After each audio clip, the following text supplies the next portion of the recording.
All right, let's jump right in. Today, we're stepping into a truly profound space to look at the literal architecture of our society. The big question we're tackling today carries massive historical weight. What exactly is a constitutional republic? Now, it's a term we hear all the time, right? Usually thrown around in debates or on the news. But to understand its true anatomy, we kind of have to tune out the noise and look directly at the structural foundations. We are going to strip this concept down to the studs, looking at the strict rules, the bold boundaries, and the massive cinematic sweep of history that designed it. So let's start by unpacking this core definition, because it really sets the stage for everything else. A constitutional republic is a government where power comes from the people, is limited by a constitution, and protects the rights of every citizen, not just the will of the majority.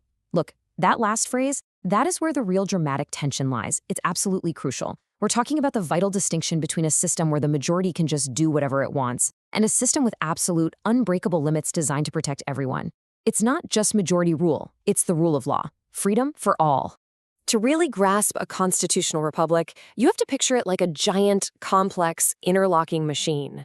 From the foundational ink of We the People to the heavy stone architecture of the Capitol building, it's a system of core principles, daily mechanics, and historical precedents that all lock together perfectly to keep the whole thing running. So let's break those parts down, starting with Section 1, the core principles. First up, and honestly, this is the bedrock of the whole shebang, power comes from the people. In this system, authority doesn't just magically materialize out of thin air, and it definitely isn't handed down from some supreme ruler. All the initial authority rests entirely with the citizens, you and me. We hold the ultimate power, and we exercise it by electing representatives to make decisions for us. The government only has the power that we, the citizens, actively decide to lend it. But as an immediate, hard counterbalance to that power, we have limited government. Yes, we give the government power, but the Constitution immediately steps in to draw hard, uncrossable boundaries around it. It guarantees that absolutely no one can rule without limits. If you look back, human history is completely full of systems that lacked limits, and this principle is a deliberate structural safeguard to make sure that doesn't happen here. Which brings us right to the ultimate equalizer, the rule of law. This basically means that everyone, and I mean everyone, from the highest-ranking elected official down to the everyday citizen, has to play by the exact same rules. Nobody gets a VIP pass. No one is above it. It creates this strict, impartial accountability across the board, so the system is driven by predictable written codes, not just the random whims of whoever happens to be sitting in the big chair. And because of those strict limits in the rule of law, individual rights are genuinely protected.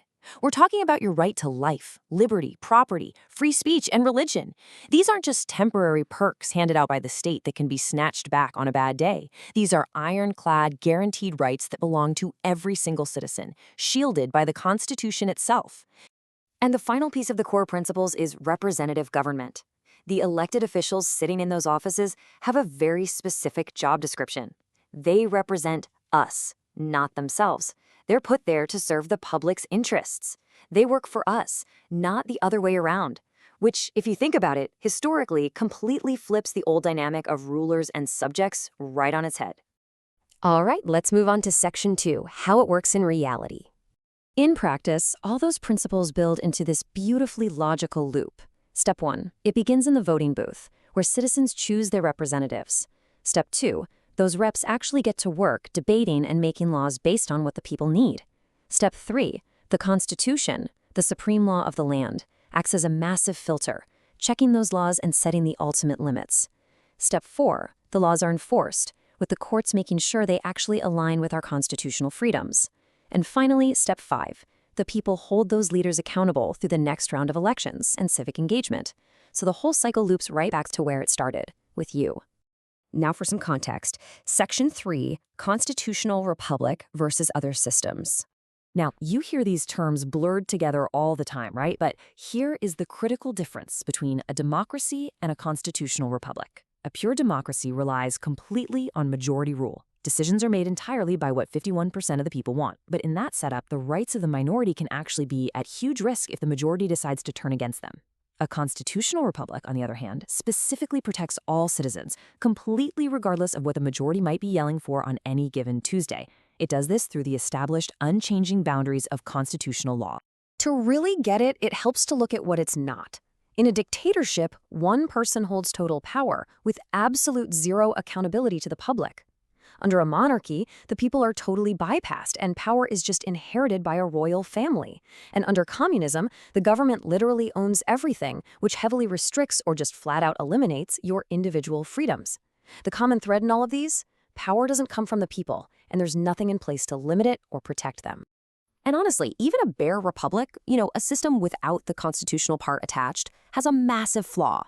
Sure, people might choose their leaders, but without the strict limits of a foundational document holding them back, those chosen leaders can easily become way too powerful or completely corrupt. It is the constitutional framework itself that acts as the absolute non-negotiable fail-safe against tyranny. Which brings us to Section 4, the historical timeline. This system didn't just appear out of nowhere. It was a steady, centuries-long march toward protected freedom. It really kicks off back in 1215 with the Magna Carta, the first big attempt to actually put a leash on the power of kings. Fast forward to 1776, when America boldly declares independence from British rule. Then we hit the massive architectural moment in 1787, the drafting of the U.S. Constitution, explicitly written to create a government of limited powers. By 1791, the Bill of Rights is added to definitively shield individual freedoms.